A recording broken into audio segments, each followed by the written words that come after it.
Панамският канал е истинско инженерно чудо. С дължина около 82 км, той свързва Атлантическия и Тихия океан, преминавайки през Панамския провлак.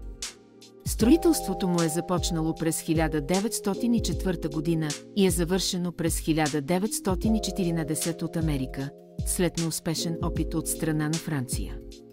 Каналът разполага с три основни шлюза Еми Флорес, Педро Мигел и Гатун, които позволяват на корабите да преминават между различни водни нива.